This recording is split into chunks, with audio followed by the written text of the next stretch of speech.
Hey, salut à vous! Il est tard dans la nuit, c'est Gitaku. Je suis venu vous voir pour vous parler de Mortal Engine, que j'ai été voir tout à l'heure. Et je voulais vous faire une critique avec spoil et sans spoil. Donc on va commencer sans spoil. Alors on va essayer de parler de cette histoire. Alors le principe de l'histoire est assez simple. On a cette grande ville de Londres hein, qui mange les autres villes de façon à pouvoir obtenir du carburant et des ressources de la part des autres villes qu'elle absorbe en fait, qu'elle ingère comme ils disent dans le film. Et donc ils ont dû traverser le grand pont, je peux pas vous dire exactement ce que c'est, donc ils ont traversé depuis l'Angleterre jusqu'en Europe, parce qu'en Angleterre il n'y avait plus de villes. Et donc là ils arrivent en Europe et ils commencent à manger les villes les unes derrière les autres pour pouvoir comment dire, obtenir des ressources supplémentaires. Alors l'intrigue du film, c'est que apparemment, l'héroïne qu'on voit, elle en veut beaucoup, Hugo Weaving, parce que apparemment, elle aurait tué ses parents. C'est pas un gros spoil, hein, ça apparaît dans les 4 premières minutes du film, voilà. Vous avez un autre héros du film qui est là, qui est un espèce d'historien qui connaît pas mal de choses sur les techs anciennes, en gros sur notre technologie à nous. Donc voilà, qui va finir par se retrouver emmêlé avec elle dans les terres désolées. Et le principe, ce sera que la ville de Londres va tenter de tout démolir ouais, elle va tenter de tout démolir et puis de se faire de nouvelles ressources, quoi. Et il y aura plein d'aventures, et il y aura plein de personnages super. Alors, c'est tout ce que je vais résumer en fait, parce que je peux pas résumer sans spoiler, voilà, ça va venir là, voilà. Alors, mon avis sur le film, sans spoil.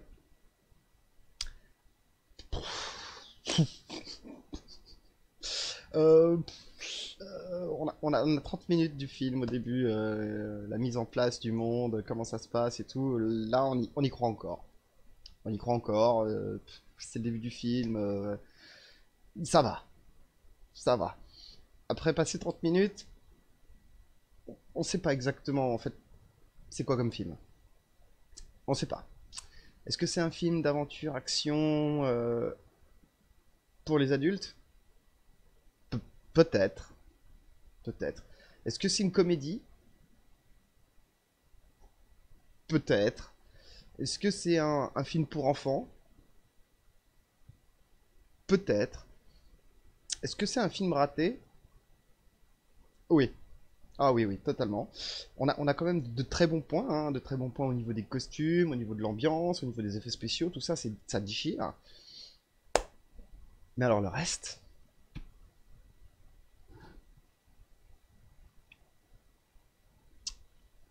Bah le reste.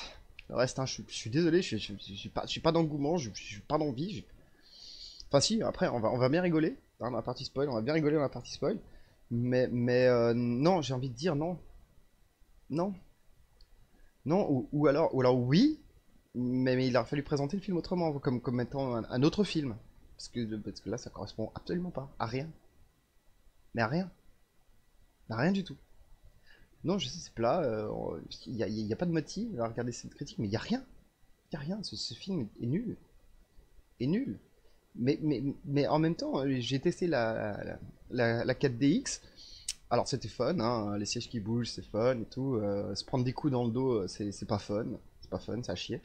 L'eau, heureusement qu'on n'a pas regardé Abyss ou Gang d'Orca, parce que sinon, je pense que tu prends ta douche. Non, c'est pas top. Le 4DX, c'est pas top. Donc voilà, même ça que j'ai testé pour la première fois, c'était pas concluant. Donc le film n'était pas concluant, le 4DX n'était pas concluant, non, rien n'était concluant. Non, non, franchement, c'était à chier. C'était à chier, c'était à chier, c'était à chier. Après, si tu me présentes le film comme une comédie burlesque avec des gags pas drôles, en sachant que tu vas avoir des gags pas drôles avec plein de clins d'œil à d'autres films, ok. J'aurais été peut-être plus sympa, j'aurais dit c'est un film passable.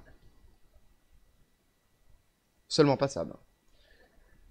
Donc voilà, mon conseil, si vous voulez regarder Mortal Engine, vous attendez une version DVD, que ça passe à la télé. À la limite, vous le trouvez sur internet. Hein. Et puis voilà, je vous dis santé. On va passer directement au no spoil. prends une petite gorgée, puis on passe sur le spoil. Fini le spoil. On va spoiler. On va spoiler, on va même pas faire de transition, parce que comme je dis, là, je reviens du cinéma, j'ai parlé avec une pote avec qui on a regardé, puis c'est hallucinant. Alors maintenant, on va spoiler grave. Et je vais vous raconter l'histoire et vous allez comprendre pourquoi vous irez jamais le voir au cinéma, hein, techniquement. Alors, au début du film, effectivement, donc vous avez la ville de Londres qui poursuit la ville de Salzbourg, qui entrepose du sel.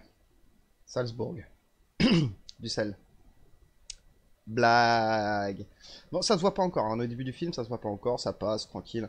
Donc là, il y a une énorme course-poursuite entre la grande ville de Londres et puis la petite ville. Alors, c'est pas trop mal, hein. La petite ville, elle a de la peine à démarrer et tout. C'est de la merde pour elle. En plus, il y a l'héroïne dessus qui a l'air de se dire vas-y, vas-y, viens, viens Londres, je vais te péter la gueule, je vais te péter la gueule. Ok, donc il y a une certaine tension, ça se passe bien, il y a la course-poursuite, c'est pas trop mal. Ils balancent des pieux, ils arrivent à rattraper la ville et tout. Et là, il y a déjà un phénomène physique qui joue pas du tout, hein. Vous avez une petite ville qui est vide de justesse un énorme ravin dans lequel je pense que la grande ville de Londres elle tombe largement, mais de justesse en faisant un espèce de drift de la mort. La grande ville de Londres elle est juste derrière et elle fait 15 fois la taille. Techniquement, si elle veut tourner là, elle doit s'arrêter, faire marche arrière, pivoter et bah bon, elle fait un drift. Parce que les grandes villes de 15 milliards de kilomètres de long, ça fait des drifts, on sait très bien, ou ça tourne carrément propre, hein, propre, plus propre que ta voiture télécommandée à 4 roues motrices, hein. Donc bon, la course-poursuite continue, hein, l'action est très bien faite, hein, les effets spéciaux sont très bien faits, j'ai déjà dit, hein, les costumes, l'ambiance est très bien fait.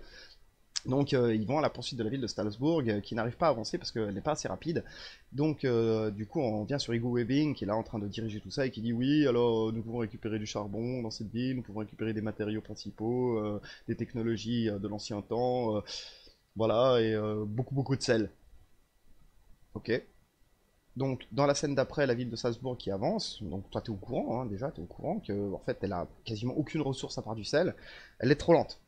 Elle est trop lente. Je sais pas, j'ai déjà envie de me marrer. Elle est trop lente. Et donc, ben, il faut qu'il lâche du lest. Il lâche du sel, quoi. Leur seule ressource, quoi. Et au moment où ils font ça, ben, t'as tous les mecs sur le truc qui sont là. Ouais, c'est trop cool! On va plus vite! On va mourir de faim! On a plus de ressources, mais c'est trop cool! Incroyable. Donc bon, la ville de Londres, elle arrive à choper ce petit véhicule qui est devant, hein, avec des gros grappins à la mode je vais pêcher du poisson. Et ben, elle l'ingère. Ouais, ils appellent ça ingérer parce qu'il y a une grande bouche qui s'ouvre, la ville se fait absorber à l'intérieur. Donc là, les gens, ils se sont attrapés, ils doivent sortir de la ville, ils doivent donner, enfin présenter leurs effets personnels. Et puis, ben, ce qui est interdit, c'est les lames, les armes, et ainsi de suite. Même si les gars, ils ont la possibilité d'avoir une lame ou une arme 2 mètres après de passer le stop. C'est pas grave, on s'en fout, hein. Déjà ça part en cacahuète, mais on s'en fout. Donc ben et voilà, ils se font retirer des affaires et tout, et puis on passe au personnage masculin qui est en fait un historien qui a étudié les anciennes guerres et les machins et qui donne des cours à la fille d'Hugo Weaving, donc en gros la fille du Premier ministre, et elle lui explique sur un petit film, parce qu'elle cherche des informations sur la guerre de 60 minutes. Alors ça c'est intéressant, oui. C'est un petit point intéressant du film.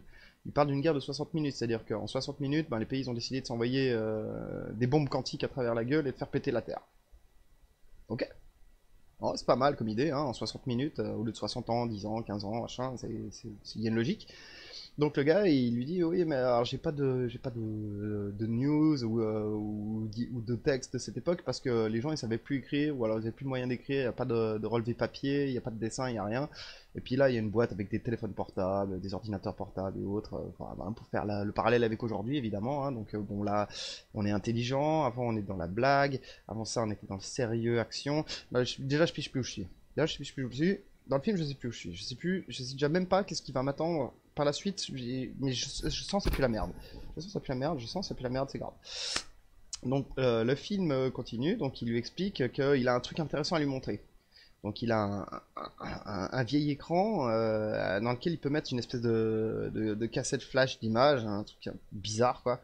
Et là il dit j'ai un problème parce que ça a été difficile de brancher cet appareil parce que j'ai un problème avec les ressources en électricité.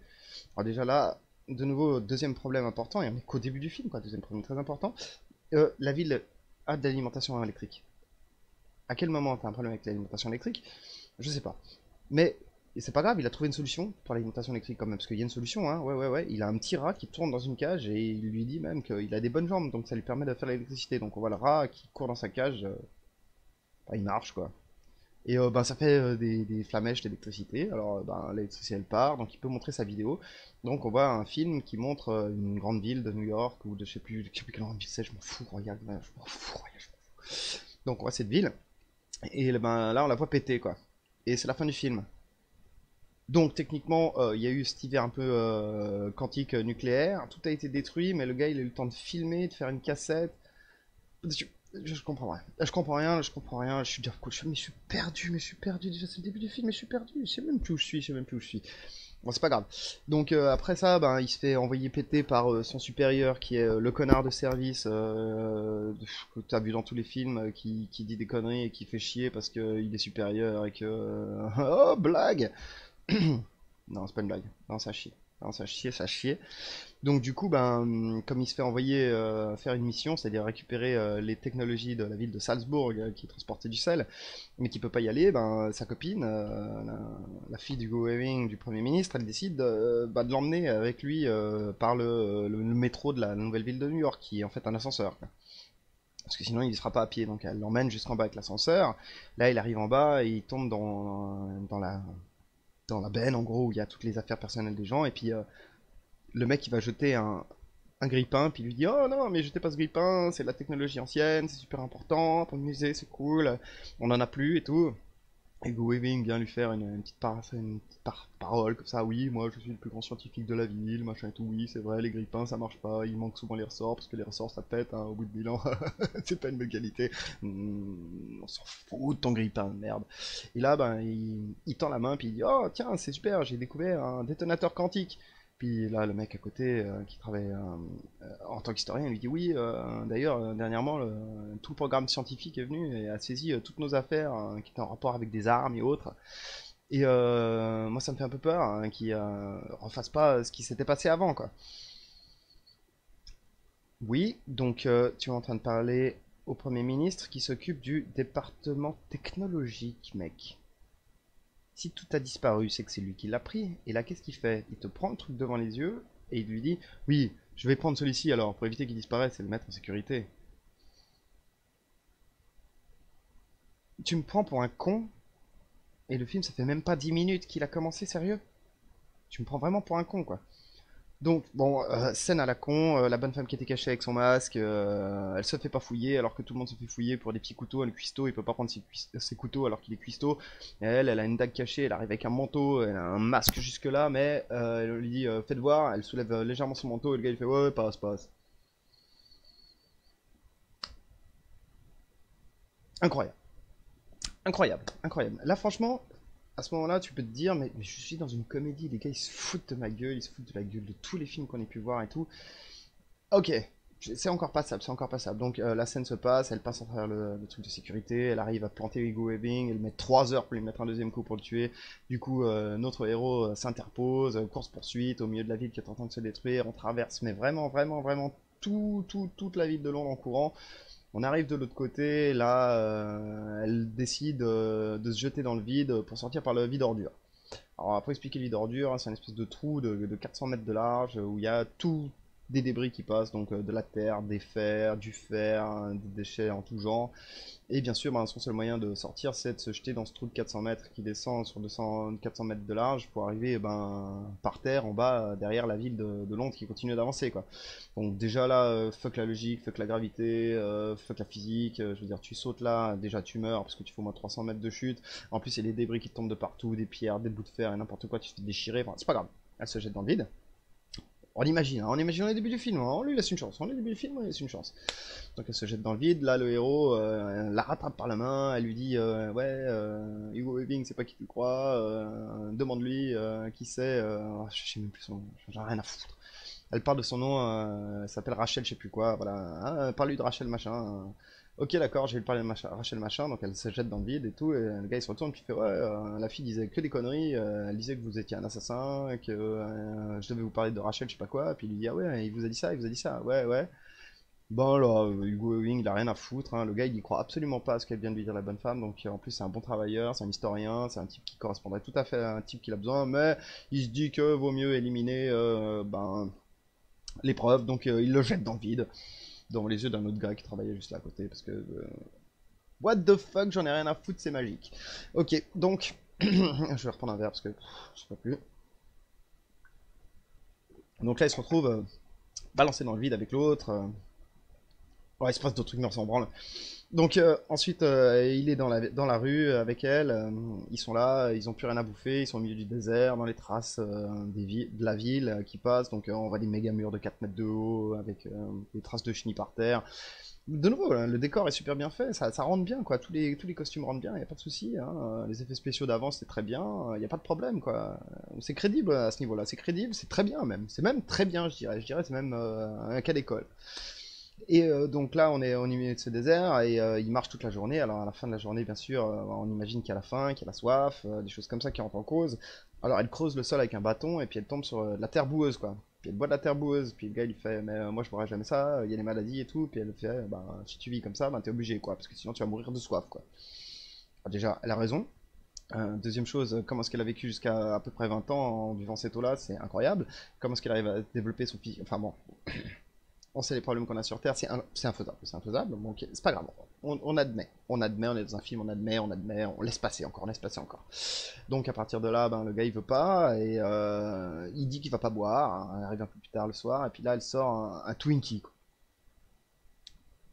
Puis il lui demande, mais c'est quoi ça un Twinkie? Oui, c'est un Twinkie. Ah, c'est quoi? C'est la bouffe des anciens et tout. Ah ouais, d'accord. Mais tu vas manger ça, il lui dit. Puis elle fait ouais, je vais manger ça. Puis le gars il fait ouais, mais ça a 1000 ans ce truc. Je veux dire, c'est dépassé de date. Il a grosse blague. Ah oui, mais à l'époque, les gens ils savaient faire des trucs qui ne périssaient jamais. C'est pas parce que le truc il a toujours l'apparence de ce qu'il avait avant qu'il est toujours consistant. Enfin, non, c'est nul. Donc, pour résumer, parce que ça c'est la meilleure partie, donc je la résume bien en détail parce que c'est la meilleure partie, c'est le début du film. Donc à partir de là, ils sont la nuit, elle lui dit tu peux pas faire de feu, tu peux rien faire et tout, et c'est la nuit, elle s'endort, et le gars il est assez stupide parce qu'il voit des villes qui se déplacent, et puis il fait le grand signe, il fait oh coucou, on est là, on est là. Puis elle monte, tu fais ah, mec qu'est-ce que tu fous, t'es qu'un gros con, parce que ça fait un moment qu'il dit qu'il faut pas montrer qu'on est là. Et le gars il fait oui mais t'inquiète pas regarde c'est des villes marchandes. Alors non c'est pas des villes marchandes, c'est des maraudeurs. Les maraudeurs ils traînent la nuit pour attraper et galvaner quelques objets pendant la nuit pour éviter de se faire choper, quoi. Donc c'est des villes qui ont besoin de ressources et autres et qui vont s'amuser à aller chasser deux mecs à pied. Non non sérieux, deux mecs à pied avec les mêmes harpons que on utilise pour chasser des villes. Quel moment c'est rentable au niveau des ressources? Et à quel moment tu penses que le harpon va toucher quelqu'un, surtout vu la taille du harpon et la taille des petites gens qui sont en train de marcher? Ben, me fous pas de ta gueule. La fille, elle se fait toucher tellement ils sont précis, quoi.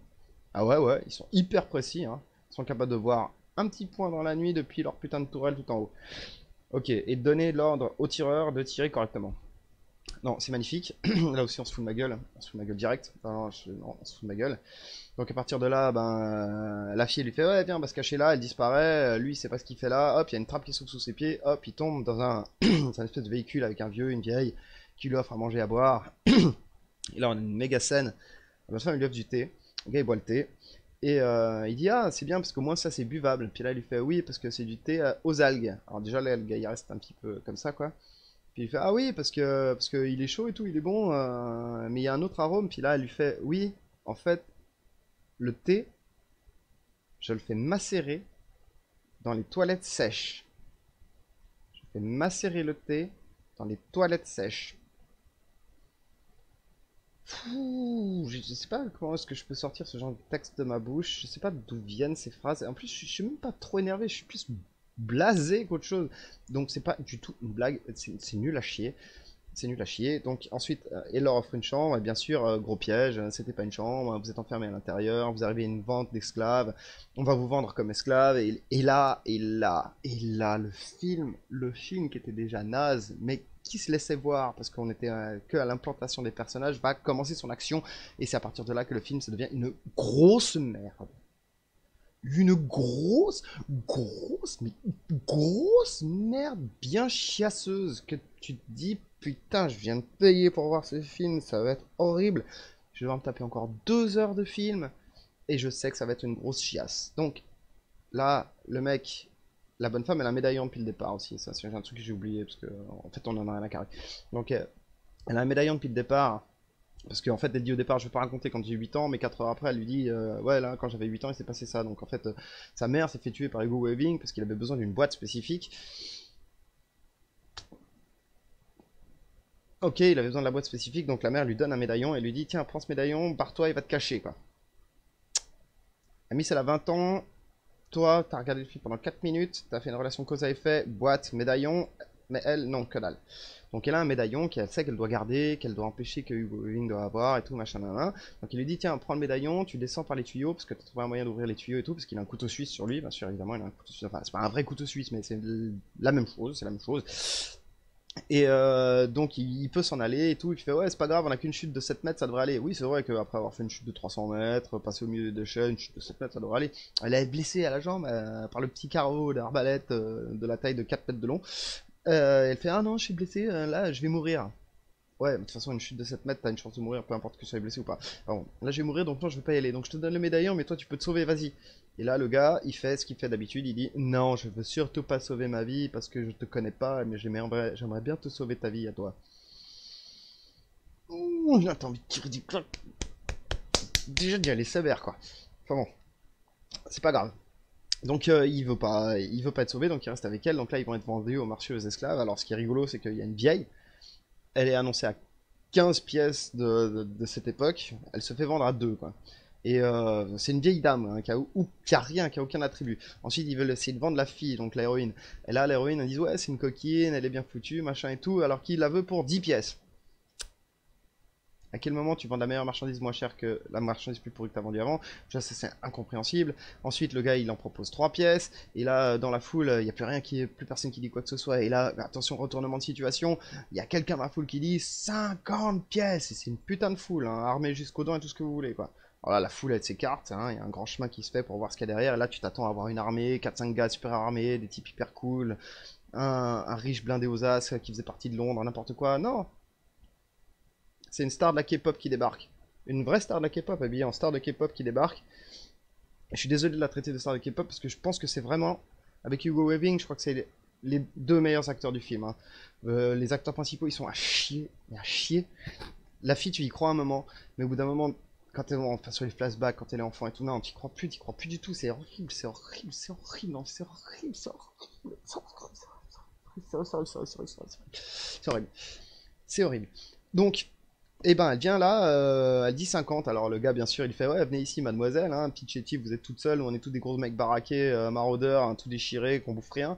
Et ouais, ben si vous t'as 50, ben moi je te propose 50 pour ta vie et 50 pour prendre elle en plus, quoi. Puis là, il fait non, maintenant vous allez me le donner et tout, et pff, elle lui tire une balle dans la tête, elle a un fusil qui a 4 coups. Alors jusque-là, t'as pas vu de fusil. Alors tu dis ouais, ben c'est bien, peut-être qu'elle a un fusil, puis que c'est la seule à avoir un fusil. Mais non, tu te rends compte que tout le monde a un fusil, mais comme elle tire au fusil, tout le monde a peur, tout le monde s'en va, quoi. Et là, what the fuck commence à gogo. Déjà, une bonne femme toute seule devant 50-60 gars armés jusqu'aux dents, elle les fait fuir tous. Ensuite, la bonne femme, elle était libérée parce qu'elle était sur l'estrade, elle s'est fait libérer les mains. Elle récupère un flingue sur le côté, un flingue couteau, hein, ce qui est quand même pratique en combat. Un flingue couteau, c'est quand même pratique en combat. Elle tire sur les menottes du gars qui sont devant ses couilles et qui est au moins à 3 mètres d'elle. C'est vraiment le tir que tu ne tentes pas. Hein, à part si t'es vraiment la tireuse de la mort, mais comme ce sera le seul coup de feu qu'elle va tirer de tout le film, je suis sûr qu'elle n'est pas une tireuse de la mort, ça c'est certain. Et elle arrive à péter les chaînes qui pètent toutes les menottes en fait. C'est plus simple. Tu fais un coup, tu pètes toutes les menottes, c'est vachement plus simple. Donc voilà, déjà ça c'est incroyable. C'est incroyable, sérieusement, à ce niveau en 2018, c'est incroyable.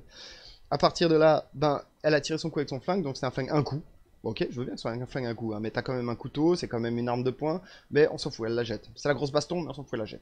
Elle dit, viens, on s'en va. Alors là, avec l'espèce de japonaise spécialiste de K-pop, et bien sûr, comme c'est le personnage asiatique, il faut qu'il sache faire du kung-fu, donc elle défonce un gars d'un coup. Ça, c'est mythique aussi, je vous laisse voir, hein, je vais pas tout vous dire, hein, si vous regardez le film une fois, vous allez bien vous marrer. Donc elle défonce le gros balèze d'un coup, qui a une putain d'arme, tu te dis, ouais, ça va être un combat intéressant, on va pouvoir avoir un truc, mais non, c'est un coup, c'est terminé. Ça a chier. Et donc là, ils doivent s'enfuir. Alors au moment où ils veulent s'enfuir, faut que je vous explique un autre truc. Comme Rachel elle s'est évadée, Hugo Weaving, il sait pas quoi faire avec. Puis là, il y a un de ses subordonnés qui lui dit qu'ils ont arrêté un immortel ou un ressuscité. Je crois que c'est un ressuscité. C'est un espèce d'humain inarrêtable, robot indestructible. Et donc Hugo Weaving il décide d'aller voir ce robot parce qu'apparemment il veut retrouver Rachel et la tuer quoi. Donc il va jusqu'à la prison pour le libérer. Alors la prison c'est une espèce d'araignée gigantesque qui marche au milieu de l'océan et qui est au-dessus de l'océan quoi. Donc là apparemment il connaît les gens dans la prison, il s'est parlé avec eux, mais je sais pas quoi elle sert cette putain de prison, je sais pas à qui elle sert, et je sais pas pourquoi ils arrêtent des gens là-dedans puisque de toute façon c'est tous des connards. Donc j'ai pas compris le principe de la prison, je sais pas quel est son but ou quoi que ce soit. Donc là il dit oui, on a eu de la peine à travailler dans la prison, aller le chercher, ça nous a coûté 12 mecs, il avait éliminé une ville complète, il était à la recherche de Rachel, il en parle encore, il est en train de défoncer sa prison c'est du métal enfermé, effectivement il donne des coups de poing dedans, ça fait des marques. Et là, ben, Hugo Weaving il décide d'aller le voir. Alors la prison, elle est au bout d'une passerelle de 40 cm de long qui doit faire 3 mètres, 4 mètres.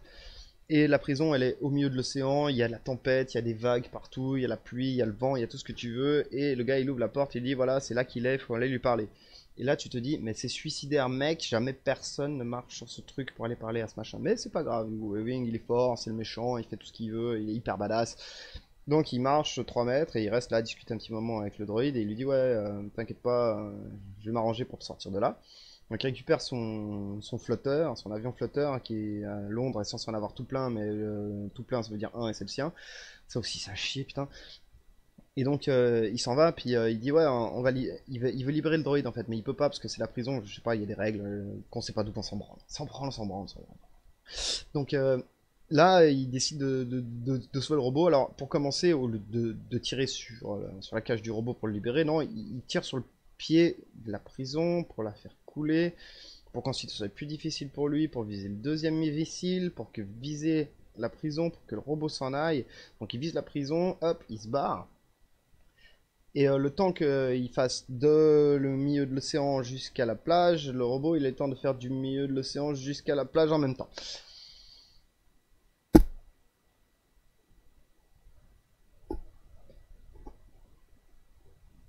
Il y a rien qui joue dans ce film, je veux dire, il y a rien qui joue, mais il y a rien qui joue, il y a rien qui joue.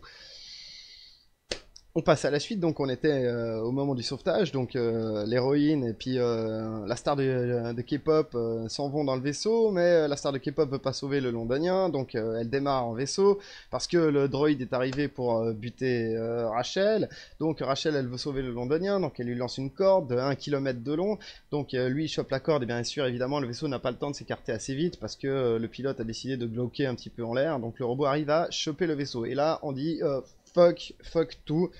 Fuck la relativité, fuck la gravité, fuck les relations de poids, fuck tout ce que tu veux. Donc le robot, lui, ce qu'il fait, c'est qu'il chope la corde, et il est comme ça, et contre un vaisseau comme ça, contre un vaisseau comme ça, quel est le poids, vous imaginez bien, quoi, la force, la puissance, la projection, tout ce que tu veux. Donc il arrive à choper la corde et arrêter le vaisseau, et comme il est super fort, et qu'il est trop indestructible, il arrive même à tirer le vaisseau vers lui qui n'avance pas vraiment en fait sur l'image, mais ça tire quand même, il tire la corde, ça n'avance pas, c'est incroyable. Donc là, deuxième élément totalement inattendu et impromptu, l'héroïne est derrière en train de dire à son pote mais vas-y monte, et là ben, la star de K-pop lui balance un couteau quoi, en lui disant ben vas-y coupe la corde parce que sinon on va crever quoi. Donc le mec il est 20 mètres plus bas, il y a un avion qui fait comme ça, il y a une plateforme qui fait comme ça, c'est le foutoir. C'est le foutoir, sérieusement un gros foutoir, mais comme le robot il est là, et qu'il faut sauver le héros en bas londonien parce qu'on en aura besoin à la fin de l'histoire, c'est très important, elle lance le couteau dans le vide au mec en dessous. Sérieusement. Le taux de probabilité c'est de 1 sur 1 milliard. Mais bon, ok. À la limite, si on était dans un film et que c'était une action comme ça, pourquoi pas, pour sauver le héros, pour créer un élément de tension, quoi que ce soit, ça passe. Mais là, on est déjà loin dans la connerie. On est déjà méga loin dans la connerie. On est déjà méga loin dans la connerie. On peut pas s'en sortir. On peut plus s'en sortir. C'est la foutre connerie. C'est la foutre connerie. Mais bon, il arrive à choper la corde à mi-temps, au milieu, donc il coupe la corde, ça en dessous, et là, paf, la corde elle pète, donc le vaisseau il part à fond, comme ça, le mec il est emporté, comme ça, à une main. Pas de souci. Non, il y a pas de souci. Il y a pas de souci dans cette scène. Il y a aucun souci dans cette scène. Je pense que ça passe. Ça passe. Ça passe. Et c'est sans vous dire la scène avec quand ils sont dans le musée aussi, ça aussi c'est incroyable. Ils sont dans le musée et puis bah, il y a des vibrations, parce qu'évidemment une grande ville qui roule avec des méga roues comme ça, bah, il devrait y avoir des vibrations. D'ailleurs les gens ils devraient être tout le temps en train de faire oh putain, oh putain. Mais non, non, ça marche à plat. Il est censé y avoir, ok, je veux bien, avec des suspensions, mais là il n'y en a pas. Très clairement, on voit toute la structure intérieure, il n'y a pas de suspension, donc non, non, tout le monde doit sauter sur place. Enfin bon, ils sont dans le musée, et puis le gars il fait oui, on a un problème avec nos céramiques, évidemment, elles vont encore casser. Oui, ben, évidemment, déjà, tu mets pas des céramiques à plat sur une ville qui fait comme ça. Tu les accroches, tu fais je sais pas quoi, enfin bon, on s'en fout. Truc de merde, blague de merde, blague de merde, blague de merde. Et le gars il fait oh, attention, nous allons perdre nos divinités américaines. Et là, la caméra elle zoom, ça brrr, elle descend sur des mignons. Oui, oui, oui, les mignons. Les mignons du film Moi moche et méchant. Voilà, voilà. Divinité américaine. Ok, bah, ok. Si on est dans une pure comédie, qu'on a dit que ça va être des blagues de merde tout le long, comme je dis, ça passe. Mais c'est pas le cas. C'est pas le cas. Si c'était un film pour enfants, ça passe. C'est pas le cas. C'est pas le cas. Bon, on continue sur les scènes what the fuck. Après, ben, avoir esquivé le robot, ils prennent un avion qui vole pour aller dans une cité volante. Le robot, quant à lui, il a décidé de voler un avion dans cette cité, donc il a tout pété et il a pris l'avion. Donc, si on y réfléchit bien, ça fait déjà une ville de pété et un marché des esclaves complètement pété. Donc, ils arrivent ben, dans la ville volante où ils rencontrent d'autres résistants qui vivent dans les villes volantes et surtout dans les villes au sol qui sont pas amovibles, qui sont dans l'air, dans les villes au sol, qui sont pas amovibles. Vous aussi, il y a un truc que vous comprenez pas dans ce que je dis, parce que moi je comprends rien de ce que je dis, mais pourtant c'est bien le film. Donc là, il rencontre d'autres héros qui vont pseudo-héros, hein, personnages secondaires qu'on en a rien à carrer. Et ben là, les personnages pseudo-secondaires qu'on en a rien à carrer parlent chinois ou une langue qui ressemble à du chinois ou du japonais. Pourquoi? Pour faire genre, ben il y a plusieurs langues encore. Voilà, voilà, voilà. Donc là, il y a un petit consensus qui se fait, puis qu'en fait, ils avaient besoin d'Agnès, parce que Agnès, en fait, c'est la femme de Pandora qui a trouvé la boîte. La boîte de Pandore. Blague de niveau 10 000. Ok, non, c'est à chier. Ok, bon, on est d'accord. Elle a trouvé la boîte de Pandore et en fait, elle traînait beaucoup avec Hugo Weaving. Je vais l'appeler Hugo Weaving parce que je me souviens même plus de son nom dans ce putain de film. J'en ai rien à foutre en fait. J'en ai vraiment rien à foutre. Et donc, Hugo Weaving, il a trouvé cette boîte. Sa mère, Pandora, justement, elle a trouvé la boîte. Donc, elle a trouvé la boîte de Pandore. Et elle s'est fait tuer par Hugo Weaving qui veut absolument la boîte. Ça a chier, ça a chier, ça a chier. D'ailleurs, sa mère, elle est censée être une archéologue qui fait des recherches pour trouver des techs anciennes, c'est comme ça qu'ils appellent au bord d'une plage dans les champs. Donc au bord d'une plage, dans les champs, on a trouvé cette boîte ancienne et je vais vous dire ce qu'il y a dedans parce qu'on est en plein la période spoil. C'est donc un boîtier de commande pour une arme quantique. Dans les champs, au bord de la plage. Voilà, voilà, voilà. Comme à Salzbourg. Goering, il a trouvé un détonateur quantique à Salzbourg, dans la ville où on produit du sel. Est-ce que vous commencez à avoir le truc? Mais je vais encore parler du truc parce que je suis sûr que vous allez crocher, je suis sûr que vous allez pouvoir entendre toutes ces conneries jusqu'au bout. Donc, donc à partir de là, ben, ils sont dans la ville volante et là, ben, le robot qui les avait perdus il y a un moment, parce que les gars ils sont partis dans les nuages, ils sont perdus loin, ben, il les retrouve. Pourquoi? Parce qu'il a un GPS avec Agnès marqué dessus. What the fuck, on s'en branle.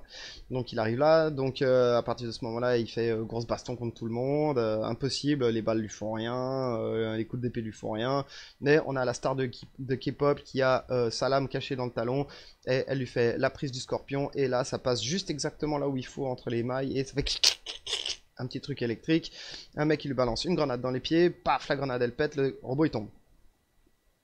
Non mais il tombe pas vraiment en fait, il se raccroche ou je sais pas quoi, de toute façon... Il traverse un pont, il est de nouveau là. Donc, what the fuck encore? On s'en fout. Si c'est une blague, si c'est que des blagues incommensurables, ok. Mais non, c'est un film sérieux, c'est censé être bien, c'est censé être pour les adultes, pour les jeunes, les ados. Et là, on est vraiment dans rien, mais je sais pas. J'arrête pas de parler de ce truc et je vais encore en reparler. On va continuer pour un moment parce que je n'arrive pas à croire que j'ai vu ça. J'arrive pas à croire que j'ai vu ça.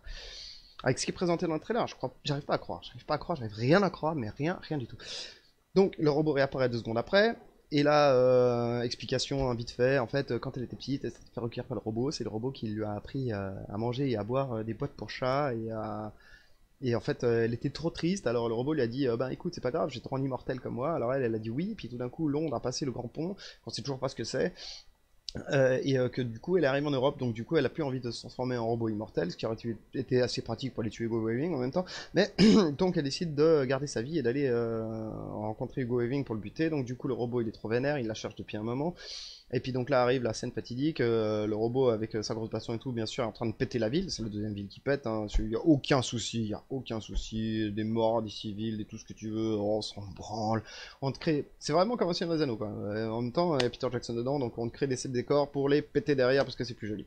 Donc ok, donc il y a tout qui pète, le robot est là, il a réussi à revenir, il a une jambe en moins mais on en a rien à foutre, il a dit tiens le héros sous son pied, il va le tuer, et puis là, la héroïne, elle se met par terre, elle fait non, ne le tue pas, ne le tue pas, ne le tue pas, gros échange à la con, et là, le robot, il lui fait ah, mais tu l'aimes en fait, ok, d'accord, alors je te libère de ton pacte que tu avais dit de devenir immortel, et je meurs. Le personnage n'a servi à rien. Son objectif a servi à rien, rien n'a servi à rien. On a même un petit flashback, comme quoi en fait il se souvenait que peut-être il avait eu un enfant un jour, mais laisse tomber, on s'en branle, mais laisse tomber, on s'en branle, ton personnage n'a aucune consistance, n'a aucun but, il ne mène nulle part, son objectif n'est même pas atteint, c'est à chier.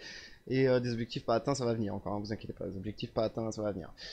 Donc à partir de là, ben, il s'enfuit dans les petits vaisseaux qui restent, grosse panique, tout est en feu, une fois la ville elle est comme ça, une fois la ville elle est comme ça, une fois la ville elle est comme ça, mais à chaque fois que les héros marchent elle est comme ça, parce que c'est vachement plus simple.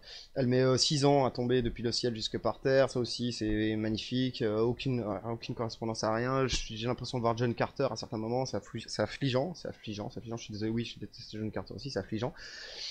Donc à partir de là, il récupère les petits vaisseaux et il décide d'aller ben, jusqu'à la grande ville avec la grande muraille de Chine, parce que c'est rigolo de faire la muraille de Chine en Asie, dirigée par le Dalai Lama avec des tas de gens hyper peace. Ouais, blague! Blague sur la société d'aujourd'hui, super cool. Incroyable. Donc ils arrivent jusque là-bas. Alors ce qui est magnifique, c'est que c'est une muraille, ils arrivent en volant et ils ouvrent une porte et ils passent par la porte. Parce que c'est une muraille et que tu peux pas passer par-dessus. Parce qu'il y a une porte dans la muraille. Parce que l'air, c'est un mur naturel. Qu'est-ce que je raconte depuis tout à l'heure hein, c'est un truc de fou, quoi. Bon, enfin, en gros, ils passent cette muraille, quoi, et ils arrivent de l'autre côté, ils viennent se poser, et entre-temps, ils ont appris que, enfin, ben, c'était un boîtier pour une arme quantique, donc Londres va sûrement faire une arme quantique, arriver et tirer avec et tout péter. Déduction rapide au hasard, parce que la ville de Londres arrive, comme par hasard, et que effectivement Hugo Weaving et tout ça, ben, ils ont découvert la cache secrète du héros, où il y avait tout ce qu'il fallait pour construire l'arme dedans, parce que c'est vachement plus simple, parce qu'on va pas se faire chier à que les méchants doivent aller les chercher, ou que les gentils aient encore une pièce sur eux pour aller la chercher, non, c'est plus simple qu'en fait ce soit tout là depuis la base, et que le gros couillon stéréotypé de base qui veut son augmentation, et qui est un gros méchant, et qui aime bien faire chier aux petits qui sont en dessous de lui, ben, il va aller vers Hugo Weaving, il va lui dire écoute, moi j'ai tout ce que tu veux, mais tu me donnes un petit poste.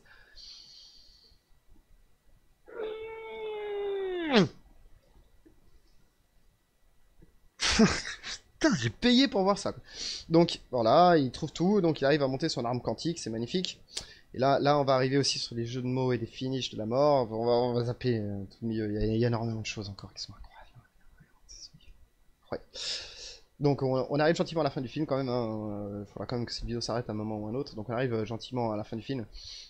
Donc là, ils arrivent dans la ville de la Grande Muraille de Chine.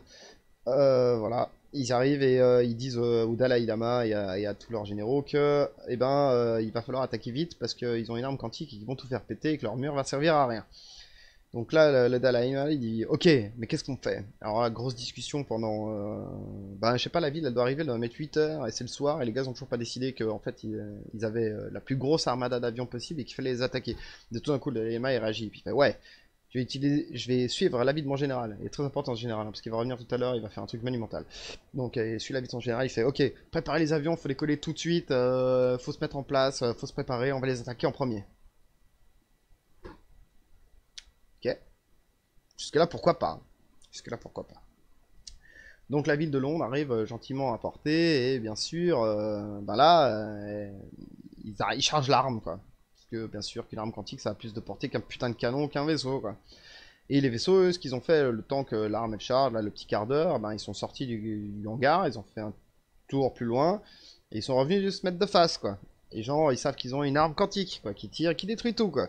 Et les gars, ils restent en ligne, au-dessus du mur, jusqu'à ce que l'arme elle charge, parce que, va te faire foutre, il faut que les héros ils servent à quelque chose. Donc, l'arme elle tire, et Hugo Weaving, il vise super bien, parce que quand on détruit un mur, évidemment, l'idée c'est de détruire le haut du mur, si on veut passer. Ce serait bête de détruire en bas pour faire tomber le mur quand même. Donc il tire en haut du mur. Donc je suis déjà content parce que j'étais sûr qu'on allait même pas voir l'arme tirer. Donc j'étais déjà content, hein, on voit l'arme tirer, qui a une super fonction, hein, qu'elle tire super bien. Donc quand elle tire dans le mur il s'écarte un petit peu comme ça. Puis ensuite il se concentre au centre. Puis ensuite il envoie tout péter. Puis après elle se reconcentre au centre. Puis après elle absorbe l'air avec les gens autour. Puis après elle re-explose. J'ai rien compris. Le fonctionnement du truc, j'ai rien compris. Surtout qu'à la base, c'est des éclairs, la mode Palpatine qui tire ça. Non, j'ai rien compris. J'ai rien compris. Son fonctionnement, c'est pourri. J'ai rien compris. Si vous êtes un scientifique et que ça marche comme ça, je veux bien que vous me le mettiez dans mes commentaires de cette vidéo et vous m'expliquez comment ça marche. Moi, j'ai rien compris. Je trouve ça naze à chier. L'effet visuel est sympa, mais c'est naze. L'effet visuel est sympa, comme les effets spéciaux, hein, toujours, hein, effets spéciaux, costumes. Hein. Je suis sûr qu'il y aura un petit Oscar là-dessus, parce que ça déchire vraiment. Mais sinon, tout le reste, c'est nul. Donc voilà, là, c'est le tir de l'arme, c'est nul. Alors pendant ce temps-là, hein, pendant que tout le monde était armé, les canons et tout, hein, surtout qu'on n'a pas esquivé, on n'a pas demandé aux gens qui habitent dans la ville, qui est collés contre les parois et contre le mur hein, et contre tout ça, d'évacuer parce qu'ils ont une arme quantique qui va tout péter. Non, on leur dit rien parce que va te faire foutre, on s'en fout.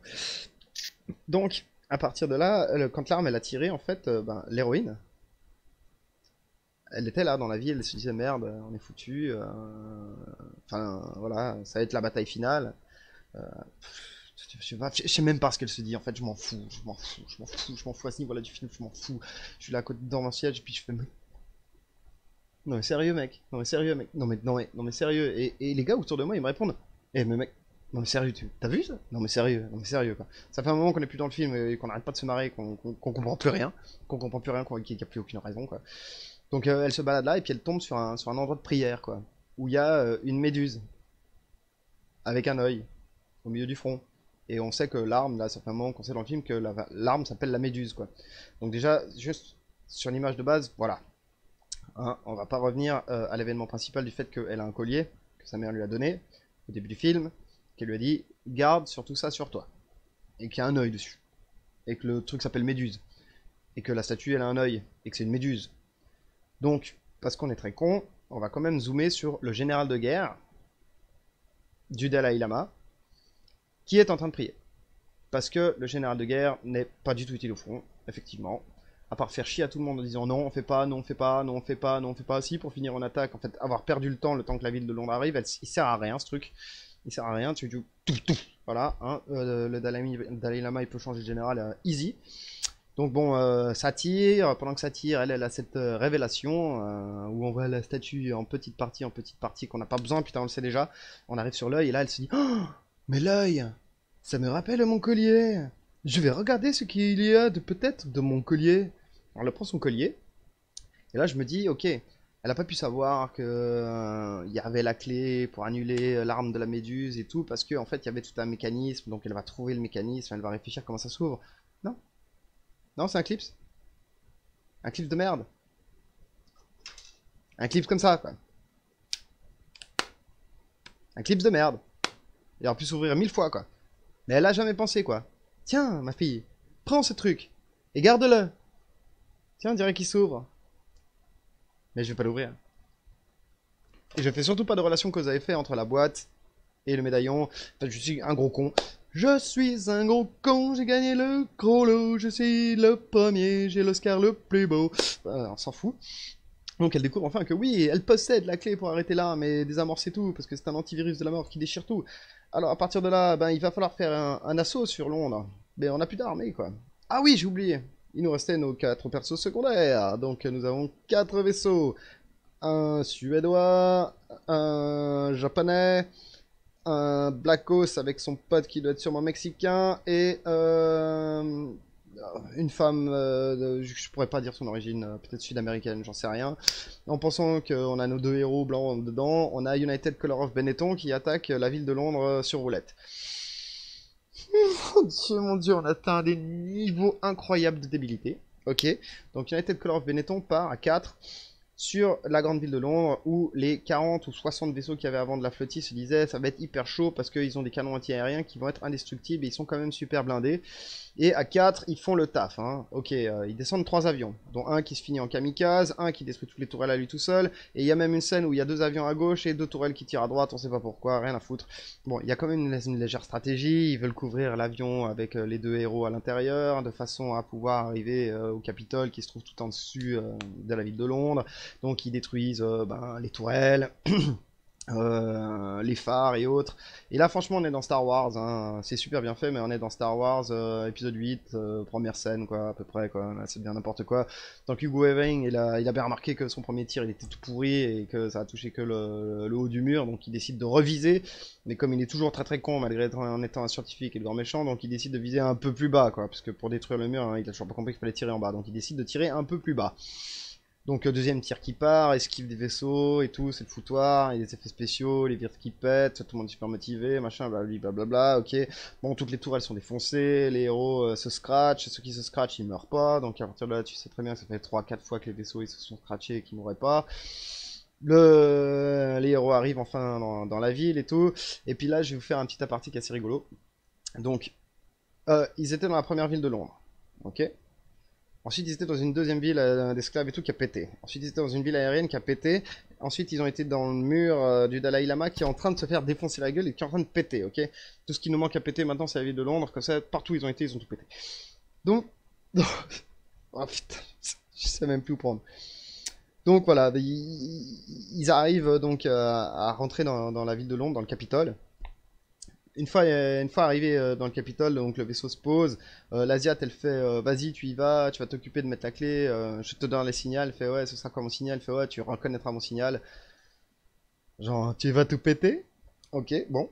Et là, le héros masculin, lui, il se retrouve avec le vaisseau de la star de la K-pop et il doit donc tourner autour et puis défendre par rapport à ce qui pourrait arriver.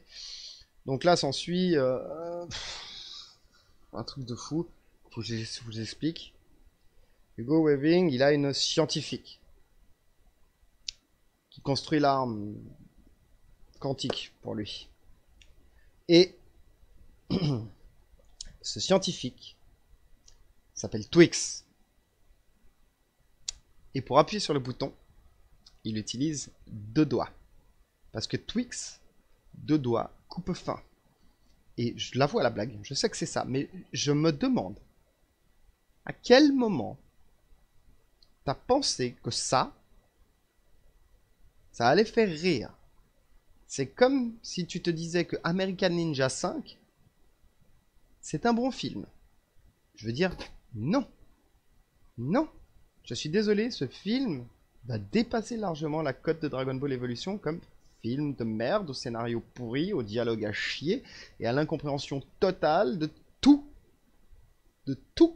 Donc Twix de doigt coupe fin reçoit l'ordre de Hugo Weaving au moment où les héros arrivent de tirer quand même. Elle dit oui mais si je tire on va tous mourir et lui dit vas-y tire et elle tire évidemment.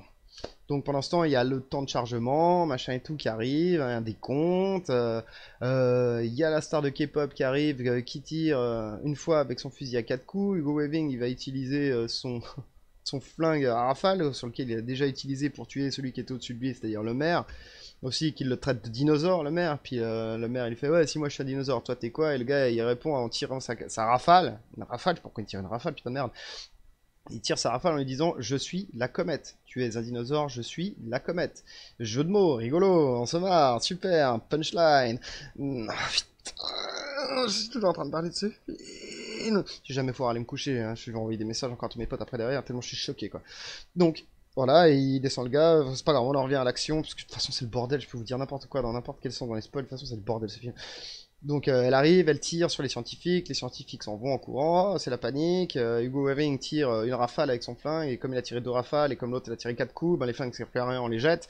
Elle lui fait viens de battre mon ami, viens de battre mon ami. Donc elle l'attend en haut là sur la plateforme. Là, Hugo Weaving monte, épée contre star du kung fu, épée avec un archéologue contre star du kung fu, une épée avec un archéologue contre star du kung fu, et c'est l'archéologue avec l'épée qui gagne, parce que évidemment on va te faire foutre, le méchant ne meurt pas tout de suite. Pendant ce temps, bah, l'héroïne elle arrive à aller, elle met la clé, elle désactive le truc, il va bien sûr avec le virus et tout s'autodétruire, machin, blablabli, blablabla, un résumé de basique qu'on a vu dans tous les films qu'on a pu voir jusque-là. Bon, voilà. Alors Hugo Weaving, lui, il arrive à se faire la jab, il la jette dans le vide. Elle a dit ouais, j'aurais toujours voulu mourir dans l'air, répartir mes cendres dans l'air. J'aurais toujours voulu mourir dans l'air.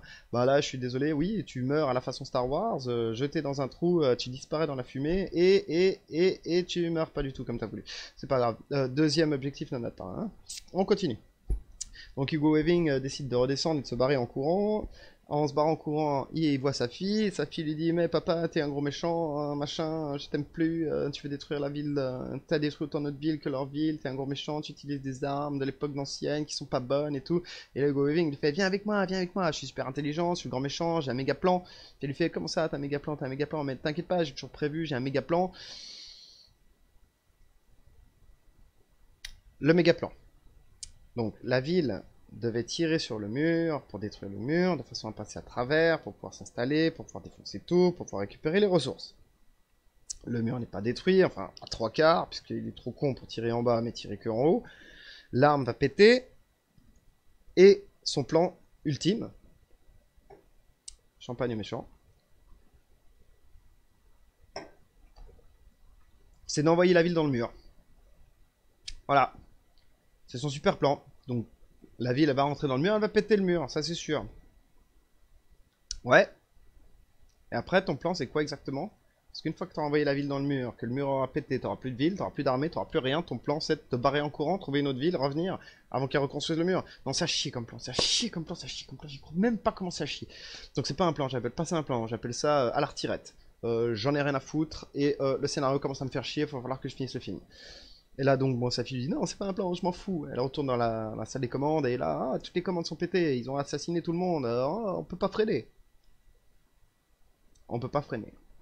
Ok. Pendant ce temps ben, Hugo Weaving il se barre, il rencontre Balafré qui enfin l'héroïne, je vais l'appeler Balafré parce que je suis désolé, désolé pour les acteurs encore, hein, mais franchement, c'est parce qu'ils ont des dialogues de merde, parce qu'ils ont des scènes de merde, parce que ce film est monté comme de la merde, et que ça va pas, quoi. Donc ils sont sur le, ils vont se battre leur espèce de bateau flottant, leur espèce de zeppelin machin et tout. Ils vont se battre encore, échanger des coups, échanger des coups. Elle va réussir à prendre l'avantage, avoir un flingue. Weaving va récupérer le flingue. Pendant ce temps, le héros parle à la fille d'Hugo Weaving qui lui dit que elle peut pas arrêter la ville, qu'il va y avoir un impact, ça va être la merde, que tout le monde va mourir. Le gars lui dit ouais c'est pas grave, ouvre la bouche de la ville de Londres, moi j'entre à l'intérieur et je fais péter le réacteur depuis l'intérieur avec mon vaisseau volant. Comme ça fait à peu près j'ai 20 ans et que j'ai dû faire 3 jours de cours de vol et un jour de cours de plus pendant le film, c'est bon, hein, je peux diriger, je suis Anakin Skywalker. De nouveau, je reviens à Star Wars, hein, je suis Anakin Skywalker. Il rentre à l'intérieur pour aller faire péter le truc. Pendant ce temps que l'autre, elle se base sur le toit et qu'au moment où il lui récupère le flingue et tout, Hugo Weaving à l'héroïne, il lui fait mais tu te souviens quand je venais voir ta mère et que ça se passait comme ça et qu'on cherchait ensemble, hein? Tu t'es jamais demandé qui était ton père? Et là, la révélation, je suis ton père.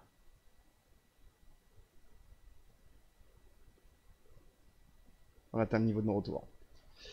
Donc à partir de là, grosse baston encore, elle se bat, elle se bat. Le mec il fait péter la ville. Donc ils ont fait péter Londres, ils ont fait péter la muraille de Chine, ils ont fait péter la ville volante. Ils ont tout fait péter. En fait. Ils ont tout fait péter. Il y a plus aucun vivant. Partout où ils vont, il y a plus aucun vivant. Tout est pété. Et donc là, elle se bat contre le Hugo Weaving et elle dit, écoute, ah oui, le héros principal voulait sauver sa ville. Option but non atteint. Hein, 3 buts non atteints, pour l'instant on a 3 buts non atteints. Hugo Weaving voulait utiliser l'arme pour passer à travers le mur, but non atteint. Et maintenant c'est l'héroïne qui veut tuer son père, mais en fait elle dit non, elle veut pas le tuer, elle préfère vivre, donc elle rattrape le vaisseau du héros. Et donc, elle ne tue pas son père. 4 buts non atteints, laisse tomber, va te faire foutre. On a plus rien à foutre de t'avoir mis des objectifs au début du film. De toute façon, on en a rien à foutre. Le film, on en a plus rien à carrer au bout de 30 minutes. Hein. Ça fait là, on devait juste finir le film pour le sortir et c'est tout. On en a rien à foutre de ce que tu veux savoir. Donc le vaisseau du Waving s'en va, le héros lui tire dessus, le vaisseau s'écrase, mais la capsule de survie arrive à sortir, donc notre grand méchant Premier ministre Hugo Weaving est toujours vivant, mais là il y a la ville de Londres qui arrive, avec la grande roue de la ville de Londres qui arrive, et là il la regarde arriver, il fait «Oh non, j'espère que je ne serai pas écrasé», et elle s'arrête au moment, la ville s'arrête pile au moment où Hugo Weaving se fait écraser. Oh, on n'est pas à ça près, hein, on n'est pas à ça près, on s'en fout, on n'est pas à ça près. Là, scène de fin, magnifique. Donc les gens de Londres sortent avec la fille Hugo Weaving devant, les historiens derrière. Il y avait un autre gars dans l'histoire en fait, qui était hyper important qui traînait avec la fille Hugo Weaving, mais je vous en ai pas parlé parce que de toute façon il n'est pas dans la scène de fin et je suis même pas sûr qu'il est au casting tellement qu'on s'en fout. Donc ils arrivent et donc la ville est dirigée par la fille du gros connard qui a tout fait péter et qui les a tous mis en danger, les historiens que tout le monde n'avait rien à péter, et derrière des gens lambda, on s'en fout. De toute façon, les Londoniens ils partent à la guerre, c'est ouh, ils chassent un véhicule, c'est ouh, ils tirent avec une arme, ils détruisent tout, c'est ouh, et puis voilà, ils ont rien à foutre, y a rien, il y a aucune personnalité dans la foule, dans la population, il y a rien, il y a rien, il y a rien, franchement il y a rien. Et donc, ben voilà, scène de fin, le Dalai Lama, il dit oui, ben venez, venez, moi je suis pote, on va tous faire pote, on va habiter ici, ça va être super cool. Et ben, on a nos deux héros qui sont sur leur vaisseau là. Et puis le gars il lui fait bon, on a gagné, hein, grand sourire, ha ha ha, PN, je souris, ha ha ha, PN, je souris, c'est trop bien quoi. Et donc, le gars il lui fait ouais, qu'est-ce qu'on fait maintenant bah écoute, j'ai jamais eu d'amis dans la vie, en fait, j'ai envie de dire. Le texte aurait pu être ça quoi. En fait, j'ai jamais eu d'amis dans la vie et puis j'en ai rien à foutre des autres. Et toi? Ouais, moi j'ai jamais eu d'amis dans la vie, j'en ai rien à foutre des autres. Hein. Ça dit qu'on fasse le tour du monde en avion? Ouais, on va aller se poser où on veut.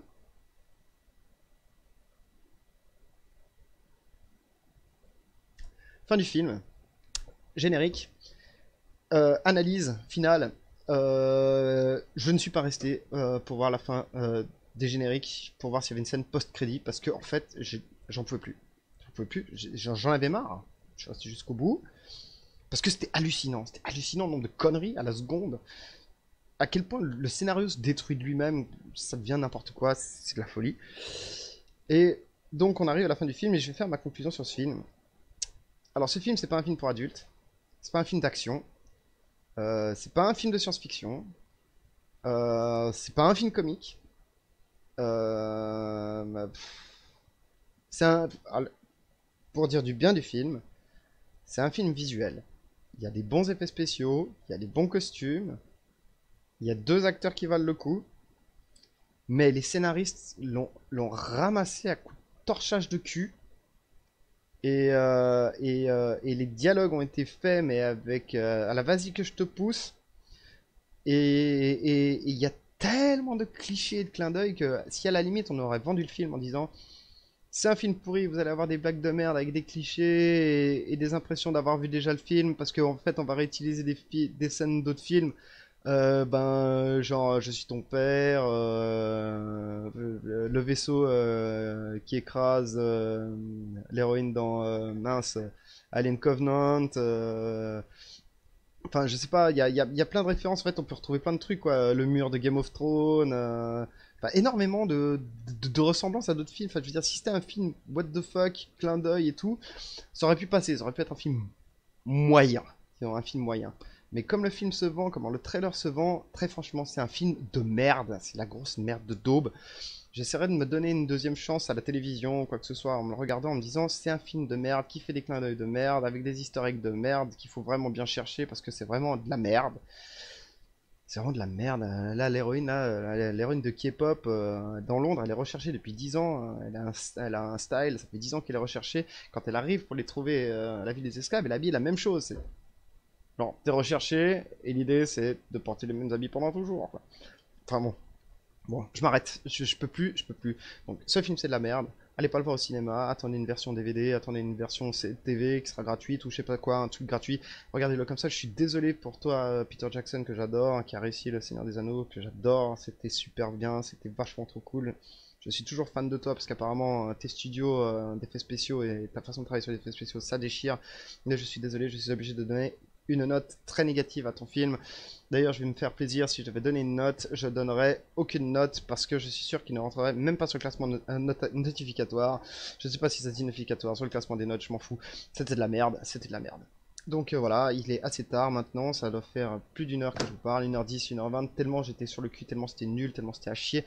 Et si vous avez suivi jusqu'au fond, du très fond, de la fin, de la fin, de la fin, de la mort du cinéma, et ben vous m'avez suivi jusque là. Alors si vous m'avez suivi jusque là et que ça vous a empêché de gagner, franchement, ça vous a fait gagner de l'argent en fait, parce que vous n'êtes pas allé au cinéma grâce à moi, je vous autorise partager ma vidéo et à mettre un pouce et à la donner à tout le monde.